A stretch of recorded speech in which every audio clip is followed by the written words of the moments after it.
ሰላም ጤና ይስጥልን ክብራትና ክብራን ፕራይም ሚዲያ ተመልካቾቻችን የሰዓቱን መረጃዎች ወደ እናንተ ማድረሳችንን ጀምረናል። ከመረጃዎቹ ጋር በጸሎት ጌታቸው ነኝ። አብራችሁን ቆዩ።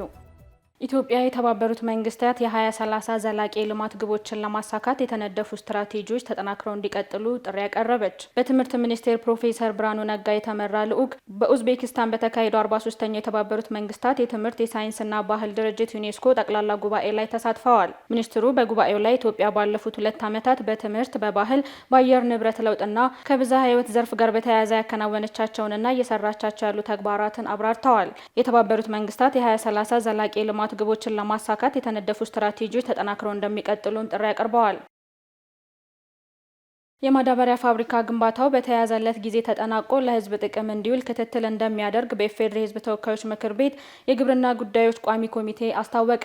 የቋሚ ኮሚቴው ሰብሳቢ ሰለሞን ላሌ የተጀመረው የማዳበሪያ ፋብሪካ ግንባታ ተጠናቆ ለህዝብ ጥቅም እንዲውል በከፍተኛ ጥንቃቄ ክትትል ይደረጋል ብለዋል።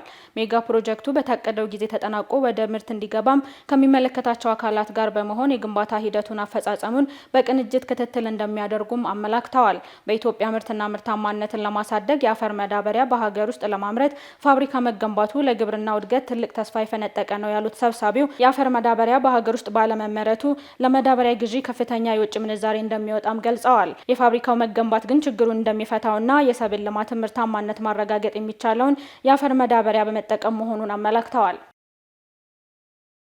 በአዲስ አበባ ከተማ በተስፋ ብርሃን ምገባ ማዕከላት 36600 ዜጎች ተጠቃሚ መሆናቸው ተገለጸ። የከተማ አስተዳደሩ ምገባ ኤጀንሲ ምክትል ዋና ዳይሬክተር ስንታየው ማሞ ተስፋ ብርሃን የምገባ ማዕከል ለማህበራዊ ችግር ተጋላጭ የሆኑ የህብረተሰብ ክፍሎችን ተጠቃሚ እያደረገ ነው ብለዋል። በዚህም መሰረት በመዲናዋ ከፍተኛ ድጋፍ የሚሹ የህብረተሰብ ክፍሎች በቀን አንዴ በማዕከላቱ የምገባ አገልግሎት እያገኙ ነው ብለዋል። አሁን ላይ በከተማዋ 26 የተስፋ ብርሃን ምገባ ማዕከላት መኖራቸውን ጠቁመው በማዕከላቱም 36600 ዜጎች ተጠቃሚ ሆነዋል ነው ያሉት።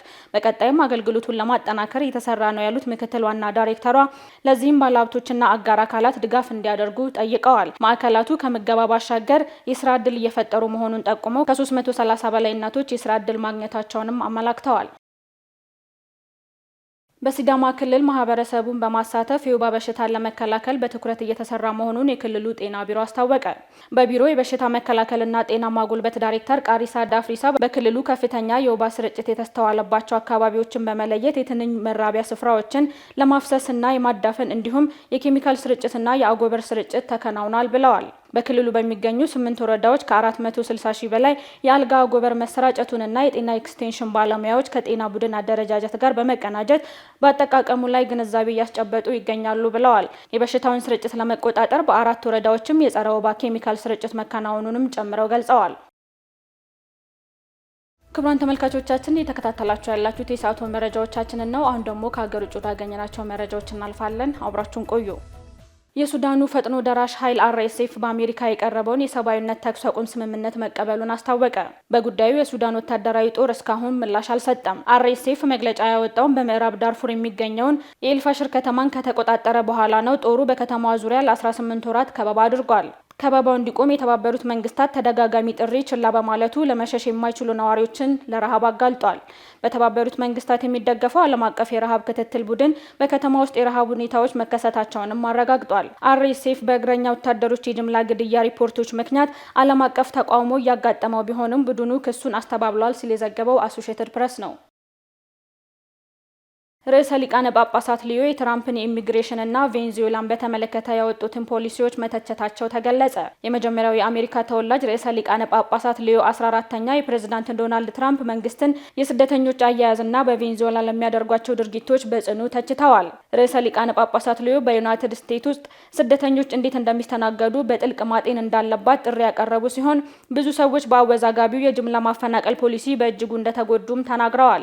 ትራምፕ በስደተኞች ላይ የወሰዱትን እርምጃ ኢሰብአዊ ነው ሲሉም ጠርተውታል። ርዕሰ ሊቃነ ጳጳሳት ሊዮ እስካሁን ድረስ በትራምፕ ላይ የሰጡት ጠንካራ ትችት አልነበረም። በቺካጎ የተወለዱት ርዕሰ ሊቃነ ጳጳሳት ሊዮ ለብዙ ዓመታት በሚስዮናዊነት በነበሩበት በፔሩ ሰርተዋል። ይህም ተሞክሯቸው ለስደተኞችና ለድሆች ቤተሰቦች በጥልቀት እንዲያስቡ እንዳደረጋቸው ተገልጿል።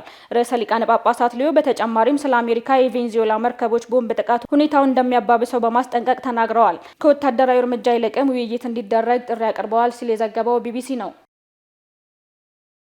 ክቡራን ተመልካቾቻችን የሰዓቱ መረጃዎቻችን ይመስሉ ነበር። ስለተከታተላችሁ እናመሰግናለን። ቀሪ ፕራይም ሚዲያ ፕሮግራሞች ይቀጥላሉ። መልካም ቆይታ